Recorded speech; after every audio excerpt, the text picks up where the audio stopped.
प्रणाम हर हर महादेव। हम बनी कृष्ण कैचा और समय के बतावल चाहता नहीं कि आज बहुत ही सुपरस्टार कलाकार शिव मनमोही जी के स्टूडियो में आयल बाटे लो और अलबेला अशोक जी बानी है और अलबेला अशोक जी कुछ कॉल चाहता नहीं कृष्ण कैचा ब्लॉग्स के बारे में। ये आप सब देख रहे हैं राइटर कृष्णा कैसा जी के ब्लॉग के माध्यम से। तो आप सब इस चैनल पे आज मनोरंजन है ताकि हम लोग पूरा टीम आज मनोरंजन कर रहे हैं और साथ में देखिए मेरे और आइए आपको मिलवाते हैं सुपरस्टार सिंगर एक्टर और बहुत ही अच्छा सिंगर है, बहुत ही अच्छा एक्टर है, अम्बे रिकॉर्डिंग स्टूडियो के मालिक है संजय लहरी जी से मैं बात कराता हूं आपको। आइए संजय जी बोलिए। नमस्ते, प्रणाम, हर हर महादेव। समस्त भोजपुरी भैया लोग के परिचय के प्रणाम करता नहीं।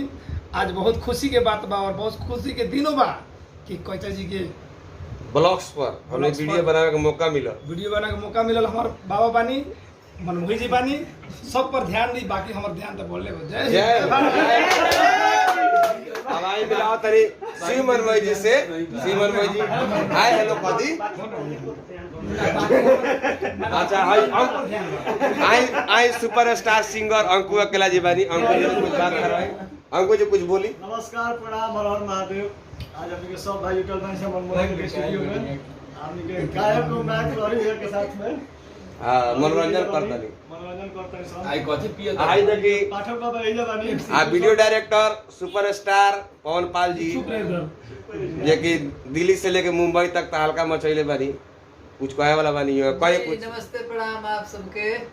बहुत अच्छा लगता कि हमारे संगे बहुत पुरान मित्र और हीरो आज की डेट में उभरता सितारा हमारे संजय लहरी जी हैं और बाकी पूरा टीम है। और बीआर म्यूजिक के स्टार शर्म से पानी पानी हो गई श्रवण पाल जी कुछ कहिए आप भी। गाना नंबर मिलियन में आता है सुतल बनी कहा कि कुछ गावे का मूड नहीं के बोली कुछ बोली सुतले बोलत तरी। और बहुत ही अच्छा गायक गोपाल पाठक कहते क्या नाम है भागीरथ पाठक भैया। आज कैचा जी के ब्लॉग सुन हाँ कैचा जी के ब्लॉग पर हम लोग बोलने का मौका मिले। सब लोग बड़ा गुना बा सब कलाकार एक आदमी सोया गुना यहाँ का लहरी जी बनी। आप सब आशीर्वाद बनौले रही सब। आई है मनमोही जी से कुछ पूछल जा। चलते में लहरी जैसे कुछ नमस्ते, प्रणाम।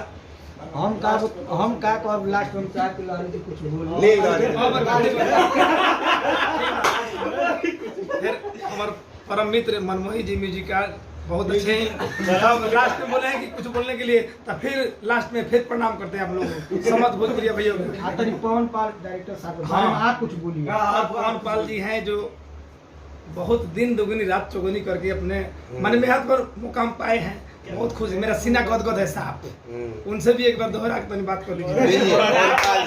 बोलिए तोरा बहुत बढ़िया लगा कि हमने कुछ जने इकट्ठा बांटे विशेष हमन कह रहा कि लहरी जी से मिलना था भाई। लहरी जी मिले हैं। आज देख ली सब लोग के ठंडा खत्म हो गया, लहरी जी के भी ठंडा खत्म हो गया। दिखा दी कि हमरा लगे खत्म। हम ठंडा तनी कम पीते थे। हाँ ये चलते गाला के प्रोग्राम के चलते मान ली कोई गाला में सिंगर है तो थोड़ा गाला पे ध्यान देते हैं।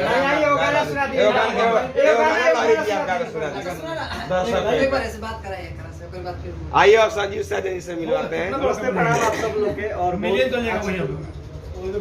बड़ी अच्छा लगा था आप सब लोग से मिल करके। चलते एक बार फिर से बतिया दी। एक बार एगो गाना सुनिए। एक बार फिर लहरी जी से एगो गाना सुनिए। थोड़ा सा गाना सुनिए। एगो गाना रवन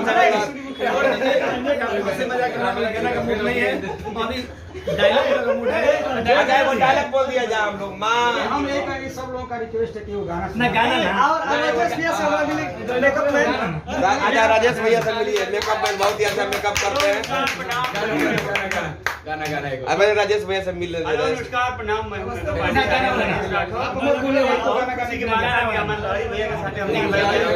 हम चाहते हैं लहरी भैया को गाना सुना थोड़ा सा। लहरी भैया एगो गाना सुना। एगो गाना सुना। थोड़ा सा आप लोग एगो मुखड़ा सुनी लहरी भैया से। लहरी कोल्ड ड्रिंक पिया दे लोग। अच्छा गा दिए वो गाड़ी ठंडा में अंडा खड़ियाला कुछ पुरान के गा दिया। एगो पुरान के गा दी भैया लोग हमारे मित्र बान शिव मनमोही जब मेरा भाई भागा तो नहीं भागे मत भैया से गाना सुनिए। आई गाना सुनिए आप लोग।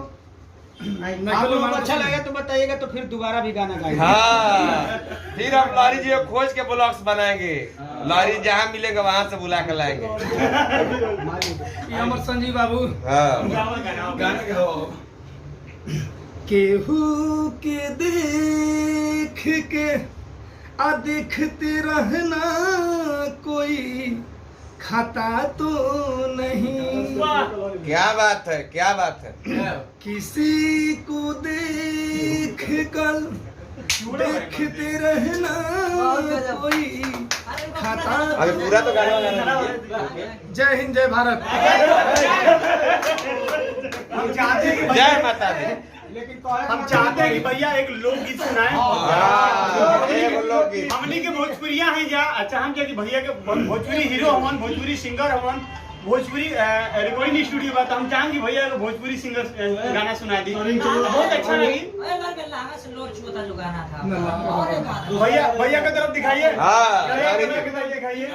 लांगा से लोग खुशी होगी। छुआ लांगा से लोग छुआ था। अल्टर तो नहीं होगा। अल्टर नहीं, आप भोजपुरी सुनाइए। भोजपुरी सुनाइए। बता सके बहुने पड़े सुना दी। हाँ ये ठीक बात। वो भी अल्टर नहीं। जैसे भी से कोड दी जवानी। बाबू तो वो खतरनाक। खतरनाक है गलबड़ी का। बढ़िया गाना सुनाइए। अरे हाउ गाना दिया ना, अखिया में रखिया झोंक दो। वो तो खतरनाक नहीं। आइए आइए देखिए।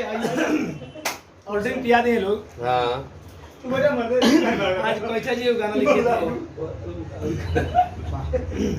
हमरा अखिया में रखिया, तू तो झोंक दा गोरी, ओह, ना तो ससुर जाए से डोली रोक दा गोरी। क्या बात है, क्या बात है।